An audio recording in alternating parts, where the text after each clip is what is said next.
Good afternoon. This is Charlotte Pierce. I'm the producer of Indie Office Hours, or IPNY Office Hours, as it will be in the future. I'm here with Pam Fenner, who's one of the founders of Independent Publishers of New England. And Pam's just wave. And when you type, we can hear your typing, so it's a little bit loud. Okay, I'm gonna. Yeah, perfect. So I wanted to tell people that who are tuning in to hear IBPA talk about the Frankfurt Book Fair, that they have just this second returned from Frankfurt. So we are going to postpone Terry Nathan, the Chief Operating Officer of IBPA, till next week. He's going to come on and kind of get all prepared and be ready to talk about foreign rights and collaborative exhibiting at Frankfurt and London, where the IBPA exhibits members' books.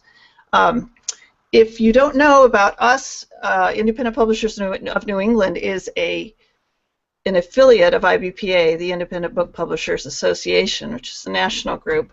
They have about 23 or 24 affiliates. We're an independent organization, but we receive many benefits through our membership with IBPA, and they have a terrific education section, resources and education for publishers, whether you're solo or a small publisher of several books of other people. So I am the director of publisher of Pierce Press, which has 3 imprints. I'm in the Boston area. Pam Fenner, Pam, do you want to say a little bit about what you do? I didn't educate you on doing your lower third, but I will do that for the next session. But tell us who you are and about your company. Okay, can you hear me through this? Perfect, yeah. Earphone's fine. My name is Pam Fenner. I'm the owner of Michaelmas Press. I have been a publisher for 24 years. This fall hardly seems possible. I first started my publishing when I lived in Marin County in California, and my daughter was going to Waldorf school, and I had put together a parent handbook for the school and thought it might be a good idea that this might be a useful parenting book for parents at other Waldorf schools. I also had been working on a reading list, collecting books over the years for my 3 daughters, and someone in the school was doing that. And there was a group of publishers and authors and book packaging folk in Marin called the Marin Small Publishers Association. So I used to go to those meetings once a month, and so there were opportunities to learn from others. In fact, everything I'd learned to get those first 2 books, I learned by going to those monthly meetings, and we always had an opportunity to introduce one another, ourselves, and what project we were working on, and then there was the speaker, and it might be about production, about marketing, about design, about all sorts of aspects of publishing.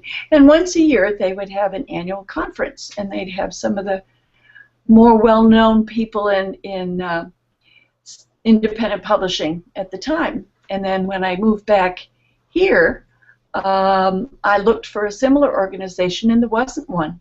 And so I felt really, really bereft. In the meantime, I had gotten a job at another private school in Princeton, so kind of my publishing took a back seat for a couple of years. But then when that ended and I moved up to the Boston area, back into my hometown, it was time to get this book out. And so so you were at the Bay Area Publishing Association. And yes, the group now is called the Bay Area Independent Publishers Association. And I will tell you that having those monthly meetings was marvelous. We met in a portable classroom of a public school, but people drove 2 hours to get to our meetings. They were that good. Yeah, you've always talked about them. I've known you for about 10 years almost, Yeah, I guess. yeah, And, yeah, and you've always, that's been kind of a model for some of our activities in IBNI. Of course, yeah, we're so geographically widespread, it's a lot different than Bay Area. yeah. So we have to Well, kind of, we're focusing now on some, on regional groups. I mean, not exclusively on regional groups, but we are trying to explore that option for getting people involved and kind of connected to the benefits of being a member of IBNI. So, and actually, by having our meetings in Arlington is just right off Route 2, which is off 128 in the Mass Pike. So someone who has to drive an hour and a half or 2 hours can, if they're within those radial spokes of transportation, can make it in. yeah, it's not too hard. I ended up finding a designer who did my cover. Somebody else did the interior. My cover was actually printed by one company and the interior by somebody else, and it all got put together. And I had, and this was, I guess you'd call the original print on demand. It was Xerox. And yeah. I mean, in those days, I'm talking 1995 now, almost 20 years ago, you had a floppy disk and you put it into one of those printers and out the other end came a book. And so when I called up Xerox in Waltham to find out who was the biggest book printer in the area that used their equipment, and they said, we do. So they printed my book. And then they shipped out, they had somebody else do the cover. Did they bind it and everything there? Yes, they bound it, and the cover would come in from the company in Portsmouth, and even that company in Portsmouth let me stand by the printer, and we could check the colors to make sure everything. I just love watching printing happen. It's just so much fun. You can't quite do that. It's like watching a fireplace or something. Yeah. It's kind of like, ah. I mean, when I saw the espresso book machine, it reminded me of that, except these were great big offset machines, and not many companies let you stand by the when I worked in New York, when I worked for Scholastic, I got to go to the printer in Minneapolis. I think it was near Milwaukee. It was one of those big, huge, and we'd get up in the middle of the night to do the press check and stuff. But I just want to add that it was very, very good. This is, I mean, it's what we now call digital printing, and I contracted with them to do 1,000 books in 2 batches of 500. I was afraid something might go wrong, and I didn't want to get stuck with 1,000 books. And sure enough, I had some major spelling errors on the name of the person that was responsible for Waldorf education, Rudolf Steiner. It spelled his last name. So, and this is a lesson in you do not proof it by yourself. And in fact, I didn't. I had several people, but you need to make sure you have a professional proofer, and do not use them more than once. Because they get tired, or they get they get blank out. Their brain will fill in. But as it turned out, because I had done only 500, I said, stop the presses. We're going to substitute a couple of pages, which they could do before they did the next 500. Since then, I've come out with that was very, very successful. I sold 500 books in 3 weeks and another 500 in the next 3 weeks. I'm more than into my 20th or whatever printing. I had a very successful parenting book after that, and then I've done several reading lists. I've done a K through a student reading list, an elementary school reading list, followed by a high school one, annotated and with suggested grade levels. And then 2 years ago, I published a complete revision of my elementary school one, and that's called Make Way for Reading, Great Books for Kindergarten through Grade 8. Yeah. And that's got 100 pages of indexes and all sorts of cross-references. Yeah, this one, right? This is the most recent one. Well, that I'm looking at the IPNI logo. Well, if you look at I'm screen sharing your. Oh, yes. Yes, thank you. Yeah, Oh, sure, yeah. The purple one Yeah. is Make Way for Reading, and that's about 346 pages, 100 pages of which are indexes. Mm-hmm. And it's already divided into age ranges, grade ranges, because you can't say which book is right for this grade or another, but you can make suggestions, and we've made suggestions, and it's annotated, so you can find out what the book is about. I remember when you were testing the cover out, and you used IPNI to kind of run some cover options by. Yes, and we also, I've done it through my galleys I did at the Harvard Bookstore. Yeah, with the espresso book machine. Yeah. Yeah, I just printed some of the Pedagogy handbook at the espresso book machine at Harvard for NELA. You know, they were actually done in time for NEBA, but they didn't call me, so I wasn't able to pick them up and have my signing. But at least they'll be done for the New England Library Association. I'm glad about that. I just wanted to let people know that we are postponing our discussion of foreign rights and international sales to next week, and then we'll have our friend Terry Nathan from IBPA, who is just recently returned from Frankfurt, and he'll kind of prepare something really juicy for everyone on that. But Pam, I know you were discussing just publishing in general with Pam Fenner, who's one of the co-founders of Independent Publishers of New England and runs Michaelmas Press, a long-standing publishing company in Newburyport and Massachusetts. But Pam, I know you had some foreign rights. Yeah, I was going to say, for those who haven't hung up immediately waiting for next week, Terry can talk about Frankfurt Fair. I've never been there, but I always like to hear what people's experiences are. Yes, I have, I think there are 6 and soon to be 7 translations of 2 of my titles. One of them is in 6 languages. And most of them are Asian, actually. Now, how did they get a hold of you? Is that through Waldorf? Or? Yes, it was. Actually, the Japanese one was the first, and apparently the person who had been an assistant in the author's nursery school was Japanese. The book was Beyond the Rainbow Bridge, Nurturing Our Children from Birth to 7. It's what I call a mainstream parenting book. And so she was Japanese, heard about the book. Barbara, the author, had given her a copy. She actually made contact with a publisher back in Japan.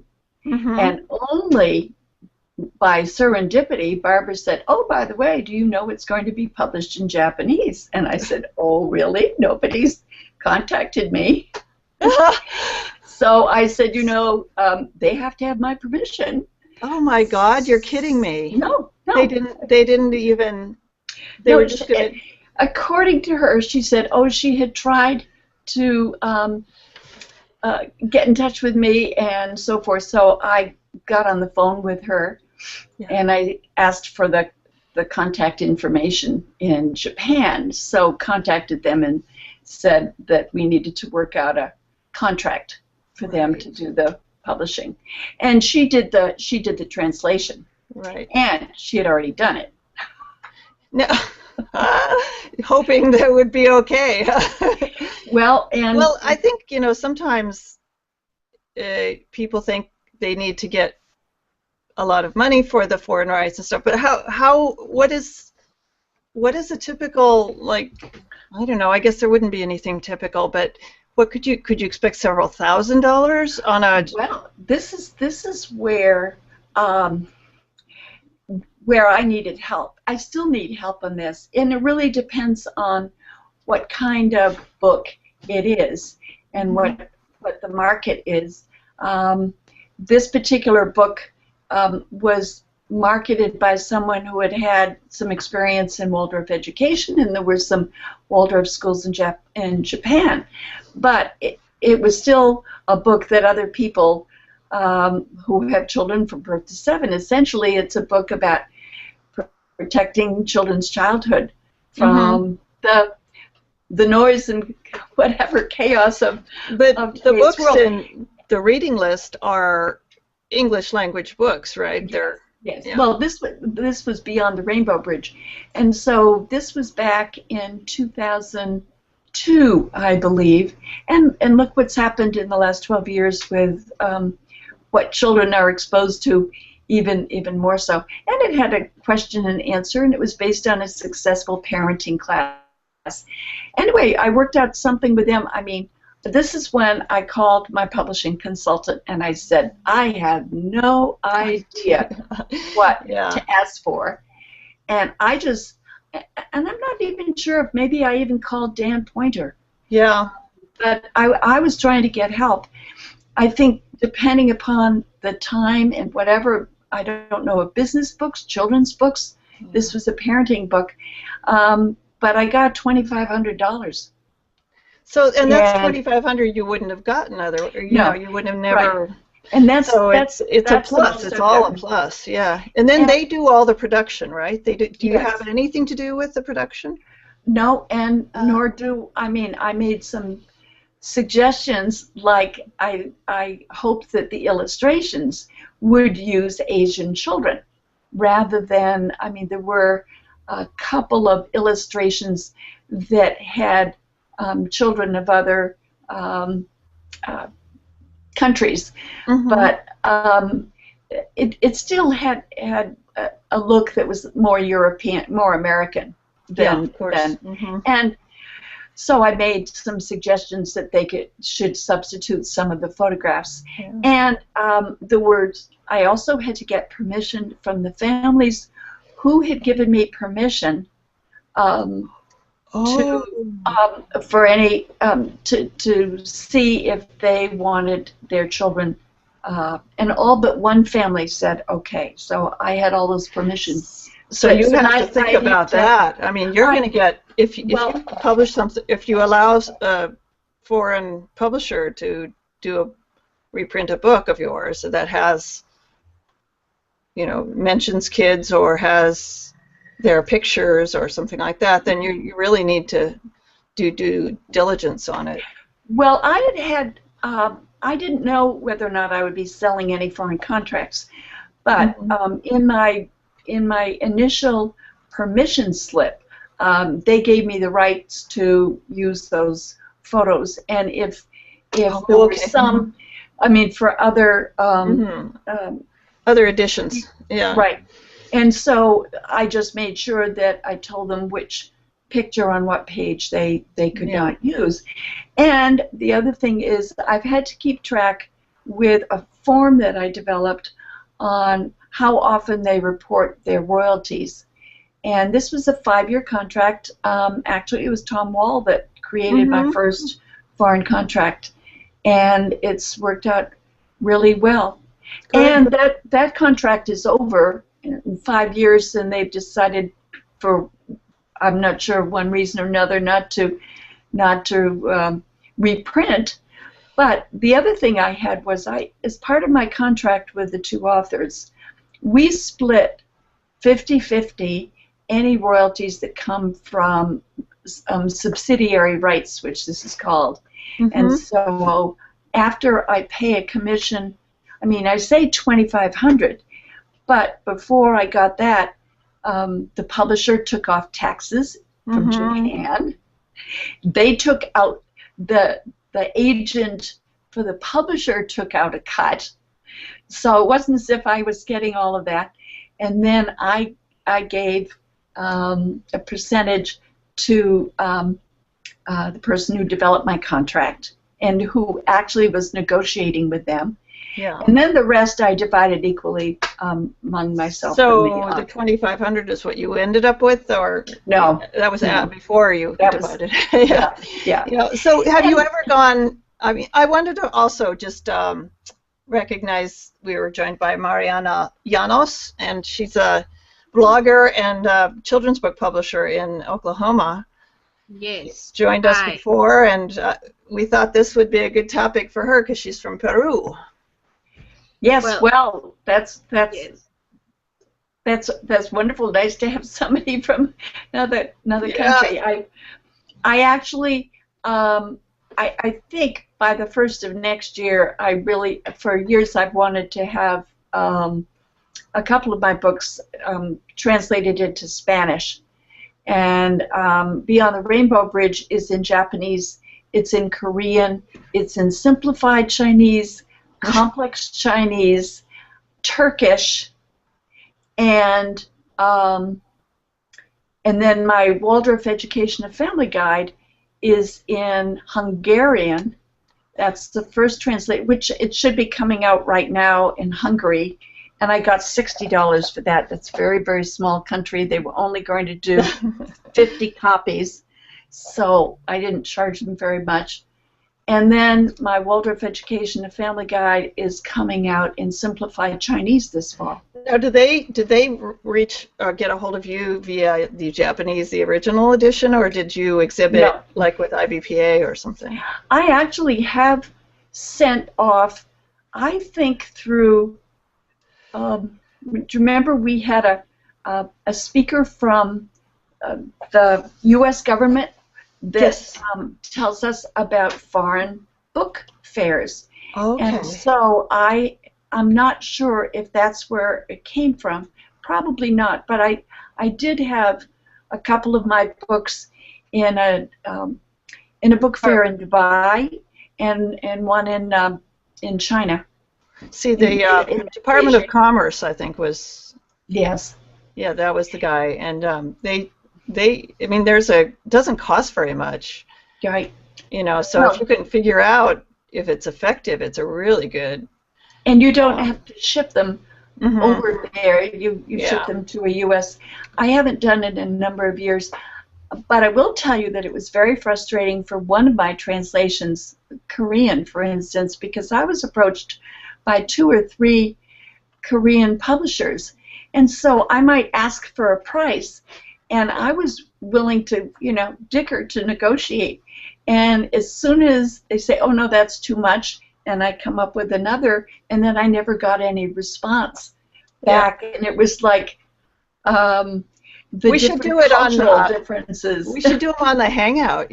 Like you could have somebody, hold up a sign and say, I'll pay $20,000. Mariana, why don't we just have you join us and our IBPA person is coming next week, so we're going to have part 2 of this next week. Okay. And we're going to go on here for about 10 more minutes, but because we got started late. But you had talked last week about some marketing that you were going to do with bilingual books, maybe? Well, yeah, I do translate my books in Spanish. I haven't done all of them.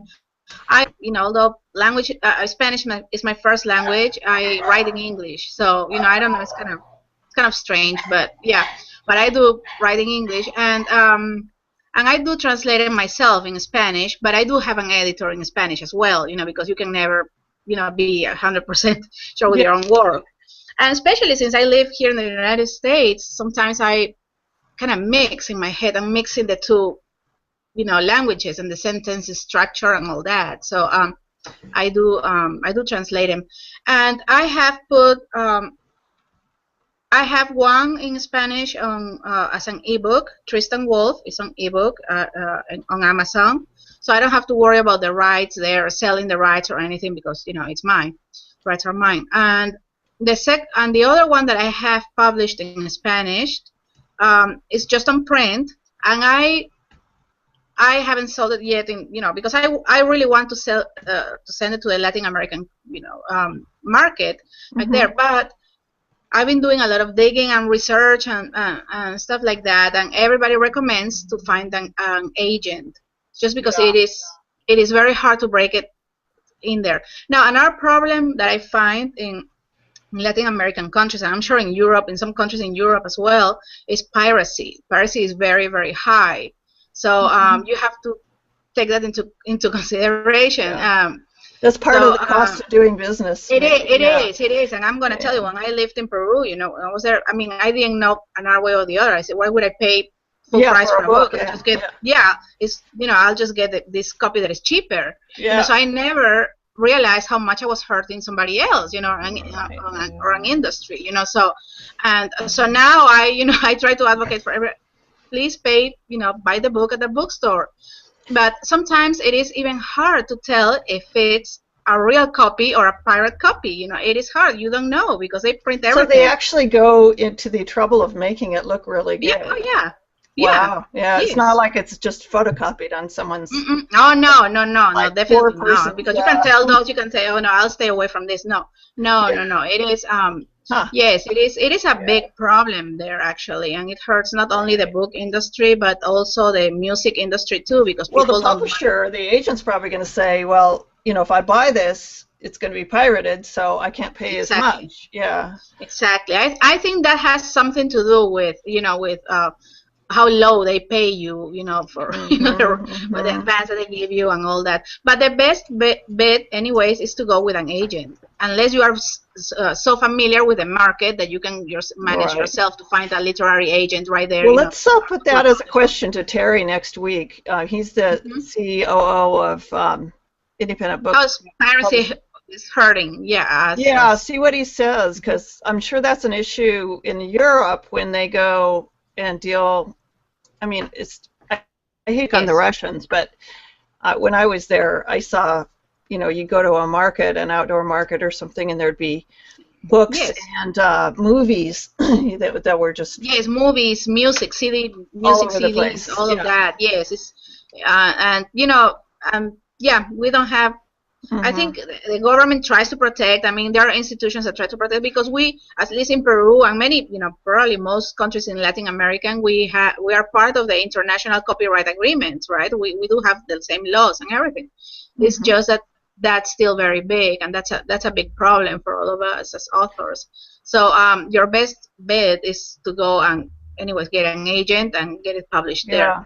Now, I do have a friend who is a traditionally published author there in Peru, and he does know some agents, there that the ones that published his book, and that's a good way to get to when you know someone in the industry. Well, I don't know if there are any book fairs in Latin America like there are Frankfurt and London, which are the major ones that we deal with. But well, probably I am. Lima, where I'm from, the capital, we have a big book fair actually, and it just happened not too long ago. And there's another one in Colombia. And I know Argentina, I'm sure they have one, because the literary market there is very, very big. Yeah. And well, that's interesting. But I don't know if indies, if indies, are considered there, so because I still think there's a bigger prejudice there against indies than here, in the United States. Yes, so I don't know how much is that working. I haven't been there. Ecuador, my Pedagogy project, the Pedagogy handbook that we publish in public domain, and we've been working with the free libre open knowledge project in Ecuador. So I think there's some, and we have it in the public domain because we just wanted to get the idea out there. It doesn't matter. We sell the book, the print book, if we can, and people buy it. But it's also available online, and the information is getting this kind of practice of peer learning and peer production out there is the more of the mission.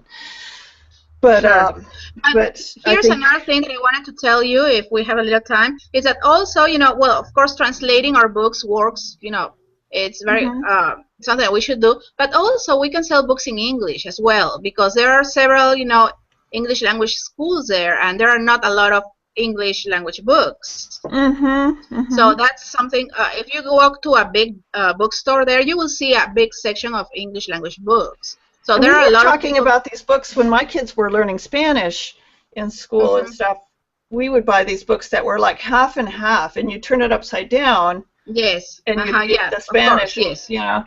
And that was kind of cool because you didn't have to look at the side by side. I mean, some bilingual books are side by side on a spread, but these were kind of upside down, and you could. I actually like that format better, especially for longer stories, because you can never translate literally. So usually people tend to look at the word like this, and no, you can't do that. It's not. You may be able to do that in a short picture book. The car is red, the ball is blue. Things like a Dr. Seuss or something. Even with Dr. Seuss, I don't know, because some of his rhymes are have different meanings. So I don't know, but I like the format that you say better. You can just turn the book, but upside down, it's the other language. But in bookstores, if you walk there in a bookstore, you will find actually books in English. So we can send our books in English too. There's a market for English language books. Do you have Can I ask a question? Yeah. It sounds like, Mariana, you're based in the States. Do you have a connection with a distributor back in Peru or anywhere else in South America that could distribute your book in English to the bookstores or to schools? Not at this moment, actually, because I've been concentrating. I'm like most of us here, I'm a one-band man, so I've been concentrating in my market in Oklahoma. Right now I'm concentrating in Oklahoma and doing, trying to do some Amazon sales and stuff, but basically it's my local market first. But that's meant to try to find a distributor, like you said, in Latin America. Yes, but I haven't come up with one yet. I do have a contact, and we'll see what happens. You have an illustrator? I do have an illustrator too, so yes, but I own the rights for everything. It was a book for hire, so yes. Right. So do you have your own publishing company, Maria? Oh, what do you say, Charlie? Do you have your own publishing company? No, I'm publishing just with my name right now. But I'm planning on doing it. Yes, I think it's something that's the next step to do that too. Pam, some of the books that we had exhibiting at our NEBA, New England Independent Booksellers exhibit from our members, Mariana had reviewed them in her blog, so it was kind of a small world. Yeah, it is. Yes, it is. The ABC adoption of me, and So, well, this is great, and I'm going to just wrap it up by reminding people that we will have part 2 of this session on foreign rights, international sales, and possibly some on bilingual books or printing books in other languages here in the States, with Terry Nathan of IBPA next week. Independent Book Publishers Association. It's the national organization that we're a part of, affiliated with, and they have just returned from the Frankfurt Book Fair and probably have a lot of good information for indie publishers and solo authorpreneurs. So any final thoughts, y'all? Or? Well, I'm just going to say that I am on Amazon as well, and they approached me years ago, and the number of books that I sell through them is increasing, but most of my sales are actually direct to schools, and that I market. And just to remind people, go to a publisher's website. Go to mine. It's michaelmaspress.com. It's like Michael with M-A-S at the end, michaelmaspress.com. And I have, particularly in my reading list, if you're interested in those for your children, I have sample pages so you can take a look at them. I have reviews. I've also done, because I do a lot of work locally in nonprofits, I've also used my publishing skills to put together small booklets of talks that people have given. So those are on this site as well. Yeah, do you have your Whittier stuff? I have my Whittier stuff on John Greenleaf Whittier. Good. Yeah. She lives up by the historical house of John Greenleaf Whittier. So. And Mariana, do you have a website? I was just going to put it on the event page. I do have a website. It's www.marianalanos.com. And I thought I had set it on my tagline. Let's see.